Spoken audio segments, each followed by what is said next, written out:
خۆی لە ڕاستیە ئێمە ئەگەر ورتر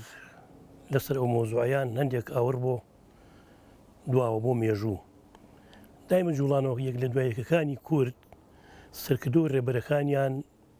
پیاوی دیوەخان و بنەماڵە و تەکیە و خانەقاو ئەمانە بوون. ئەگەر بە وەدی سەیریکەین لە هەموو بەشەکانی کوردستانە جوڵانەوەی کورد باگراوندەکەی باگراونی خێڵکی و عشایری و دیوەخان و ئەوانە بوو. بۆیە دایمە ئەمانە کە ناوی شۆڕش و شۆڕژگێڕەتی و لەژێر ئەم دروشمانە خەڵکێکی زۆر لە دەوریان کۆکوت کە ناویان ناوە شۆڕژ ناویان ناوەوەی کە ئەمە ئێمە نەتەوەیەکی دوژمنەکانمان لەسەر مێزی گفتوگۆیان بە دیالۆگ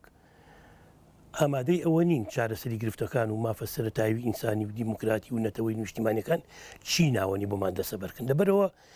کورد دایمە ناچار بۆ پەناباتە بەرشاخ و چەک و شۆڕژی خوێناوی ئەمان بەشێکی ئەمە لە ناچاری بۆ بۆ کورد بۆ خۆی گەلێکی ئاشتی خواز بوو ینی ڕۆژە لە ڕۆژان کورد نەیویستوە لەسەر بستێ خاکی کەزیان پایتەختی خەڵکی تداگیرکە و دەوڵەتی لەسەر دروستکە ئەوەی کورد داوای کرد مافە سەرەتاییەکانی خۆی بۆ بەڵام بەداخەوە ینی ڕێبەرایەتی ئەم جوڵانەوە ڕێبەرایەتی تەندروست نەبوون. دایمە ئەم حیزبە سیاسیانە ئەوەندە مەسلحەتی خۆیان بنەماڵەیان کە سوکاریان نەک حیزبەکانیشیان ئەوان میلەتەکەیشیان حیزبەکانیشیان کرۆ بە قوربانی مەسلحەتی شخصی و بنەماڵی خۆیان. بۆیە هەر کاتێک خەتەر هات پێێتە سەر بنەماڵەکەی خەتەر هات پێێتە سەر عشیرەتەکەی ینی ئەمانە بێگوێدانە ئەوەی کە مێژووچیان لەسەر نووسێ خیانەتیان خیانە نییە چاوپۆشیان لە هیچ نەکردو تە ڕوشتیان بەیەک و سووتان و وەچی لە پێناویمانەوەی خۆیانە دەستیان بۆ ئەوەی بردووە بۆ هەموو شتێک کە ئیتر تۆ چی ناوەنی خیانەتە نیشتیمان فرۆشیە گەرفرۆشیە خاکفرۆشیە سیوێکی ئابیش هەر ئەچێتە چوارچەوەی ئەم سینناریۆ لە ڕاستی تۆ ئەگەر سەیریکەی ئەم شەڕی ناوخۆ و شەڕی براکوژی و یەکتری کوشتنە چی ناوەنەی مێژۆکەی دوورترم کە خەر کاتی خۆی کە لە شەستەکانی سەدەی ڕاودوا بیزار لە 64 کە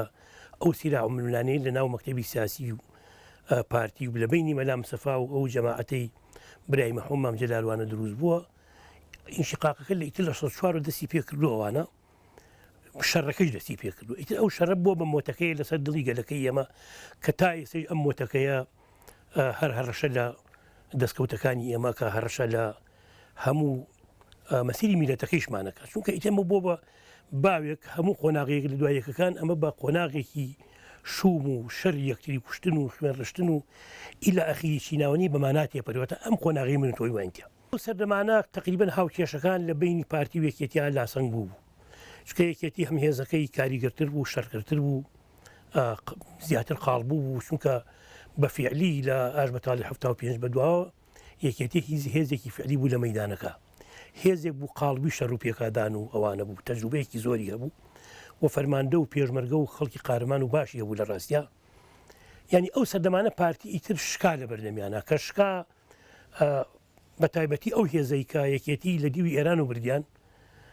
لە منتیقەی برادۆستوانەوە کە قەرار و پشت لە پارتی بگرنوانە لە ڕاستیا پارتیش تحملی ئەویان نەکرد وەکو پێش وتی لە پێناویمانەوەی خۆیان ناسڵیان لە هیچ هەرچەند ئەوانەوە بە حیکمەتی سەرۆی کێزان حیکمەتێکی گەورە سیوێکی ئاب ئەوان وای بازەکن کە گوایە ئەمە وەکاری بۆ کرد دەستکەوتەکانمان لە دەست دەرنەچووە قەت وەکو خیانەت باسی ناکەن بەڵ وەکو دەستکەوتێکی نیشتیمانی باسیەکەن هەرچەند لە ڕاستیا ئەگەر ئەمە خیانەت بێ شتێک خیانەت نیە تۆ بچی جێشی هەتا دوێنێ ئەنفالی گەلەکەی کردبی کیمایی کردبێ بەسەر تووە تێکۆشەرەکانی کوشتیبی وڵاتەکەتی بە سوودما کردبێ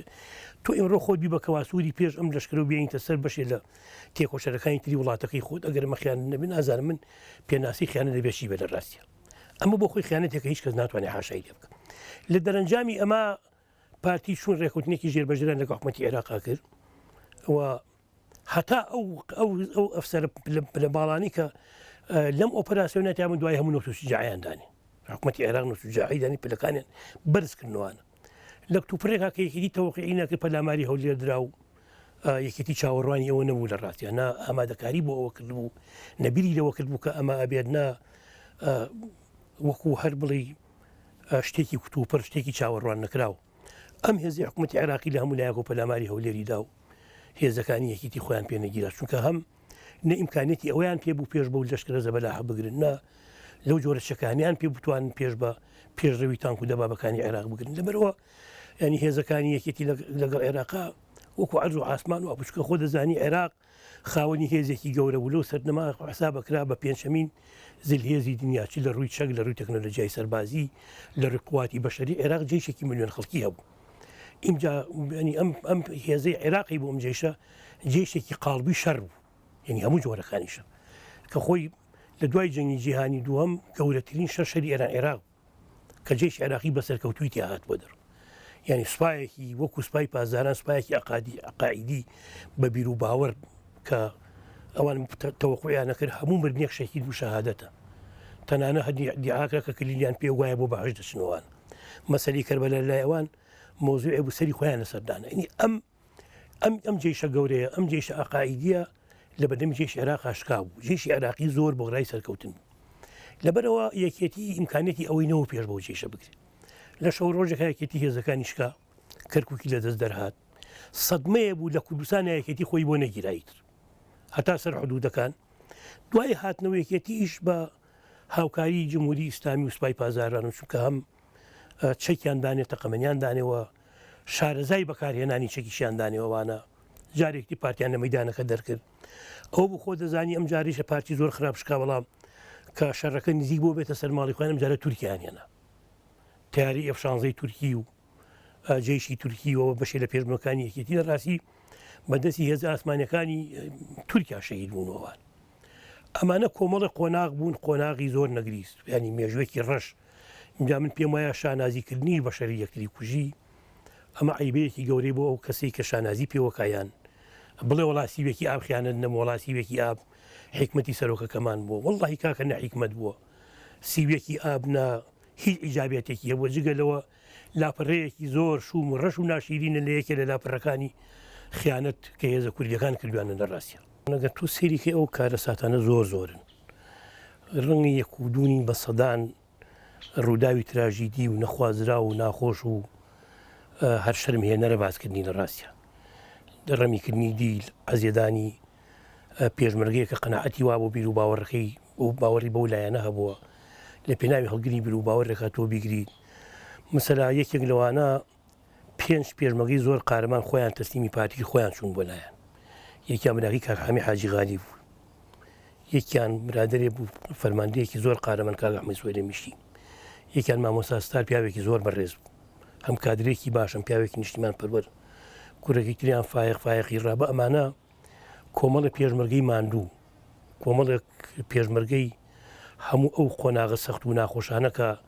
خەباتی میلەتەکەمانی پیاتێ پەر تێکگوزەر کردو ئەم پیاوانە لە ڕۆژە سەخت و ناخۆشەکانە پیاوی خۆڕاگر و پیاوی پێشمەرگە و پیاوی ماندوو پیاوی بەشدار لە هەموو ئەو کارە ساتوشتانە لە ئاخرێ بە شێوەیەکی زۆر نامرۆڤانە کوشتنیان بە بلۆک سەریان پارکردن بە بڕیاری خەڵکی کاربەدەستی گەورەی پارتی کە ئێستا خۆی بە فلارڕەتی گەلەکەمان نەزانێت ئەمە کارە ساتی زۆر ناخۆش من بۆ خۆم ڕۆژێ لە شەڕێکا بووین پێشمەرگەیەکمان لەگەڵا هەفتەیە پێشەوە پارتی براقییان گرت و بە دیلی کوشتبیان براقی تقریبان پێم وایە 1-2 مانگ وژنی هێنابوو خێزانەکەی حامیدە بوو گرتمیان کوشتبیان ینی هەر بە ساخی گولێشی بەرنەکەوت برای ئەو کوڕم لەگەڵا و لە شەرەکە 3 پێشمەرگەی پارتیمان کرد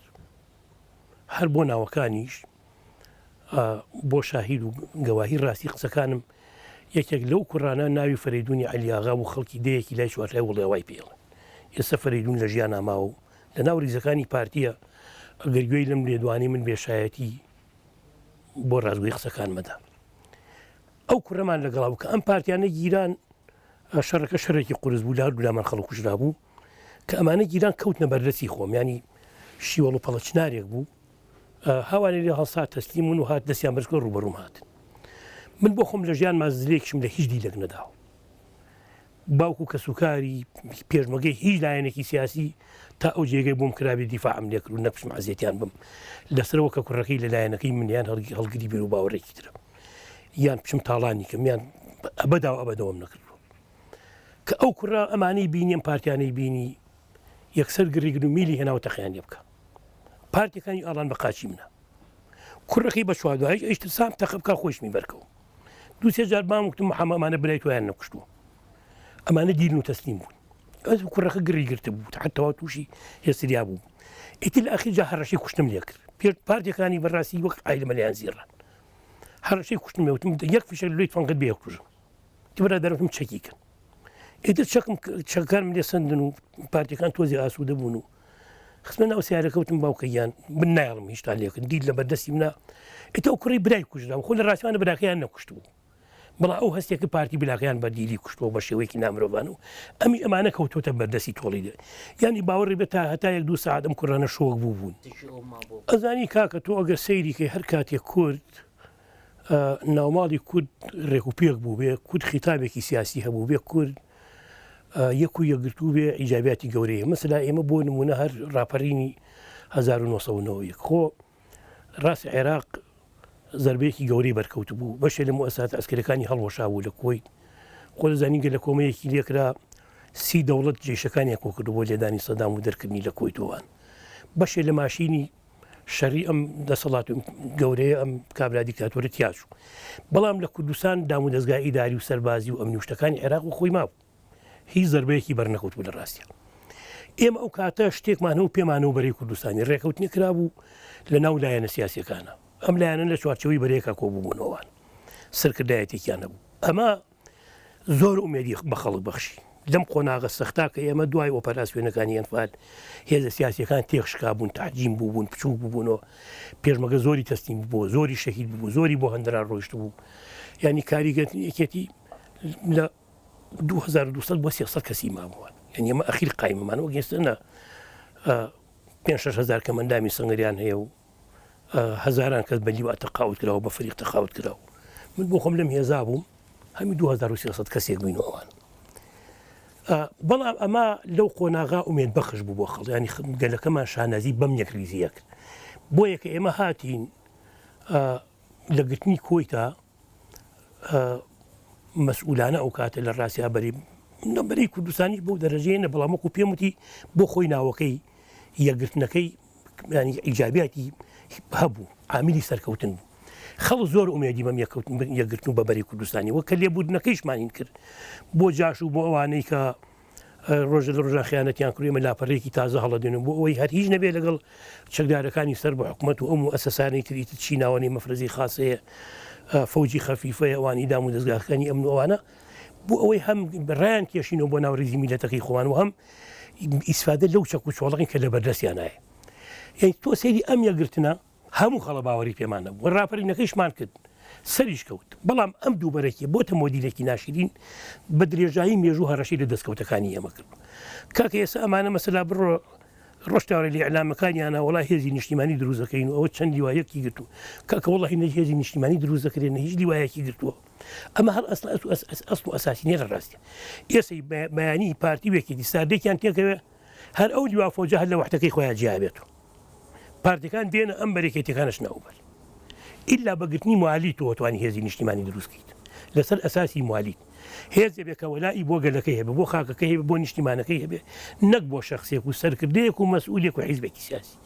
ئەمانە ئەسڵ و ئەساسینە لەبەرەوە ینی ئەم مۆتەکەی شەڕی یەکتری کوشتنە بە حیاتی بەرۆکی کورد بەرناتە هەتا کاتێک تۆ دەوڵەتی مؤسساتی هەبێ هەتا کاتێک تۆ ئەوانەی کە ڕێبەرایەتی ئەم گەلەی ئێمە ئەکەن چ لە حیزبان چ لە حکوومەتان لە هەر وەرگانێکینان مەسلەی میلەتەکەیان لە سەروی هەموو شتێ بێت مەسەلە ئەو مێژۆ پڕخوێن و خەبات و ماڵوێرانیە لە سەرو هەموو مەسلحەتەکانی تربی هیچ شخص هی بنەماڵی خێڵی حیزب تۆ لەو کاتیشە ئەگ بدەوێت هێزی نیشتیمانی بەس بەگرتنی موالیت ئەتوانی هێزی نیشتیمانی دروستکەی وە بە ئیمکانیەتیش هێزی نیشتیمانی ئەبێ پۆشتە و بەرداغ بێت ئەبێ ڕاهێنراو بێت ئەبێ چەک و چۆڵی باش بێ ئەبێشتی هێزێکی مۆدیرن و سەردەم و ئەوانە و بەنەوەیەکیش تەوعیە و تەسقیفکرێکە وەلای بەس بۆ خاکەکەی هەبێت بەس بۆ گەلەکەی هەبێت خۆی لە ڕاستیا با پیا و هین زۆر بێ وجدانیش نەبێ کاکین ئەم مێژوە لای پارتی مێژوێکی کۆن نییە لە سەدەمیشی عەبدولسەلامی بەرزانی و شێخ ئەحمەدی بەرزانی بەڕاستی ئەمانە پیاوی بەڕێز بوون کاکین یعنی تۆ سەیری شێخ ئەحمەدی بەرزانی پیاوێ بۆ هەتا مرۆ دەستی بۆ پاریژ نەبڕەوە هەتا مرۆ لە هەر شوێنێکا بووە تەنەزولی بۆ دژمنی نەکرد شێخ عەبدولسەلام بە هەمان شێوە ئەمە لەم دروستبوونی پارتی بەدواوە نەوەکانیان ئەمە دەستی پێکردووە لە ڕاستی بەشێکیشی پەیوەندی بەوەی وەکو ئەمانە باگراوندی تەکیە و دیوەخان و بنەماڵەوە ئەوانن دایمە بنەماڵە پێشتر بۆم باس کردی ئەوەندەی مانەوەی خۆی ئەوەندە مەسلحەتی خۆی ئەوەندە چێژوەرگرتنەکانی دنیا بەلایەوە گرنگە ئەوەندە مەسلەی زۆر شتمان بیستوەوانە من نازام جارێ من لە بەرپرسێکی گەورم بیزێکی لەو برادرانی بنەماڵی بەرزانی وتوی مێمە مەسلحەتی میلەتەکە و ئێمەش خۆمان لەسەر بێ هەموو شتێکین هەر قسەی نەشاویشی بۆ تۆ ڕەبوو بووات ئەمە پەیوەندی بەوە هەیە ئەوان مەسلحەتی هەر بۆ هەر ئەوان کاک خۆ ئەمانێت تریش لە ڕاست مەسلحەتی بنەماڵەکەیان لەسەروی گەلەکەیشیان وێ ینی تۆی سم مناڵی پشکۆلیان هەیە کاکە ئەڕوانە هێشتا ڕەنگە 30 ساڵی تەمەنی تەواو نەکرد بێت ئەبێ مەکتەبی سیاسی تەحیب بۆکە و لەبەری هەڵسێ و بە ئەوەیە ئەمە حکمی بنەماڵەیە ئەمە نەریت و عرفی بنەماڵە و خێڵە پەیوەندی بەوە هەیە لە خیانە سڵ ناکرێت بۆ ئەوەی دایمە لەسەر حکم بمێنن دایمە دەسەڵاتیان لە دەست بێ دایمە خۆیان حکمڕان بن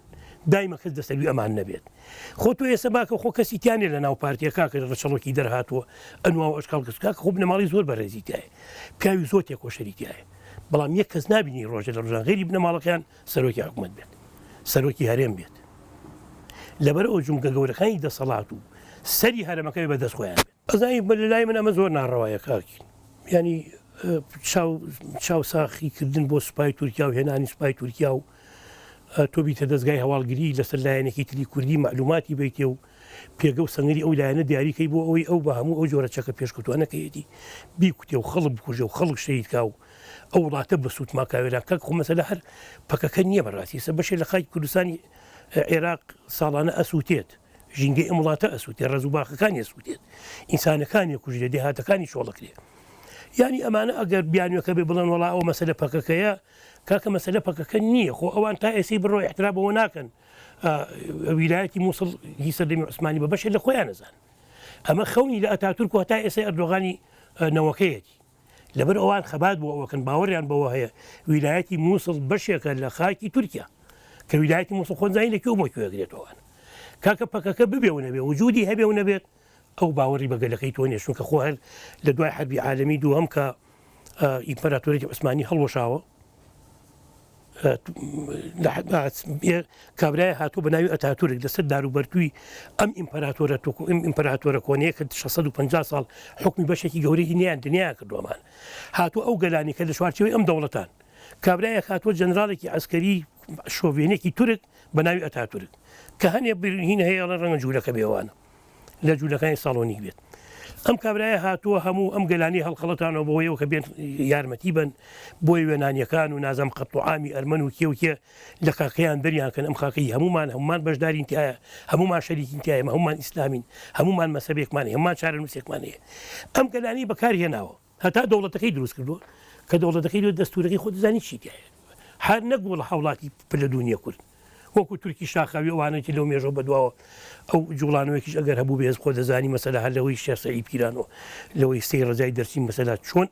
ئەنفالیان کردن سیچل هزار کورد قەرزعام کراوە لەوەی ئەحسان نووری پاشا یعنی بە درندانەترین شێوە لەبەر ئەوە مەسەلە پەیوەندی بەوە نییە ئێستا پەکەکە لە خاکی کوردستانی عێراقییان نییە ئەمە بۆ خۆی بیانووە ئەگینا تورک نەباوەڕی بە کورتەیە نەوەکو ئینسان نەوەکو گەل نەوەکو ماف نەوەکو هیچ حقوقێکی بەشەریش باوەڕی بە مەسەلەی کوردنی بۆیە تا ئەو جێگە بۆی کرد ڕەنگە ئەمە هەندێکی بیانی گونجاویش بێت پەکەکە بۆتە بیان و سوپای تورکیا بۆ پەکەکەیەت و تیارەکانی بۆ ئەوێت و درۆنەکانی بۆی کاک خۆ دزی و فزیەکەی ئەی گەندەڵیەکە ئەی ناتەباییەکە ئەی ڕۆژنامەنووس کوشتن ئەی ژن کوشتن ئەی دزینی نەوت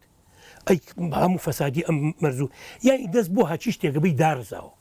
مەسەلە نەپەکەکەی و نەمەسەلەیە دەسەڵاتەکە بۆ خۆی دەسەڵاتێکی ناتن دروستە و هەر وەکو ئیمپەراتۆرەتەکانی سەردەمی سەفەی و عوسمانی و قاجار عوسمانی و بەشێکیان لەشکرکێشی ئەویان و بەشێکیان چاوساخی ئەم و بەشێکیان چاوساخی ئەو مێژۆکە گۆڕاوە باشە ئەگینا هەر هەمان قەوانە و هەمان سیناروێ و هەر هەمان تەوزیعکاریە لە بینی دوو ئیمپەراتۆریەتی ڕۆم و عەجەمی جارە من نازانم خۆ بڵێم چی ئەوانە ئەو ڕەنگە کاتێک خۆی برا گەورە بێت و خۆی هەموو شتێ بۆ خەڵکەکەی تر برا بچووکێکی پلە نزم بێتوانە ڕەنگە ئەگینا نەوەڵ ئەوان کاتێک ڕیزیان باوەڕ پێ خۆیان هەموو شتێک بن ئیمجا تۆگە سەیریکەی مەسەلا ئەمانە هاتوون مەسا لەو بەشەی کوردستانی سووریا ئەو هێزە کاریگەرە ئەو هێزە منەزەمە ئەو هێزە عەقایدە ببیر و باوەڕە هەیە کە دنیا سەرسام بوو بە تێکۆشانی ئەوان دنیا سەرسان بوو بە شەروانە ژنەکانی ئەوان ژن لە وڵاتی ئێمە ڕاستی مەژنی گەورەمانە بۆ ژن بەشێکە لە کۆمەلگای ئێمە ژن ئێمە گەلەکەمان چوەکو دایک چوەکو خوشک چوەک هاوسەر چوە کەسکە قەرزاریانی چکە ژنیش زۆر لە ماڵوێرانەکانی ئەوەی کە جوڵانەوەی کولی پیاتێ پەڕیوە بەشە لە ماڵوێرانەکان لەسەر ژن بووە لەبەر ئەوە ینی ئێمە لە سەردەمێکا زۆر شانازیە بۆ کشە شەروانەکانی سووریا کە دنیایان سەرسام کرد کە دەیان فلیم و دەیان شانۆگەری و دەیان نووسرا و دوو کۆمنت و کتێب و چی ناوەنی لەسەر قارەمانەتی ئەمانە لەسەر خۆڕاگری ئەمانە لەسەر نەبەردی ئەمانە کەژنی ئێمە قەناعەتمانەکە ڕەنگە نتوانێت بەرگەی شەڕ بگرێ بەرگەی ئەو زولفە سەختانە بگرێ بەڵام نەکەر ئەستن پیا و لە بەرچاویانە شەرمەزار بوو ئێوە هاتۆ پێشمەگەی ڕۆژی بۆ دروست کردوم بۆی تەجروبەکەیان لێ تێک بە ئێ پێشمەگەی ڕخۆت دەزانی کاکە لە لیبیا لیان گیرە ئێهێنانە سەر تەلەڤیزیۆن نازنامەکەیان هێنان کە لێ ناردوونیان لەبەرەوە بەداخەوە خۆزگەوانە بواە ئەوان سڵ هیچ شتێک ناکەنەوە تەجروبە تێگەچیان تێک ناچێت بەڵام مهمەوەیە خۆیان برا گەورە بن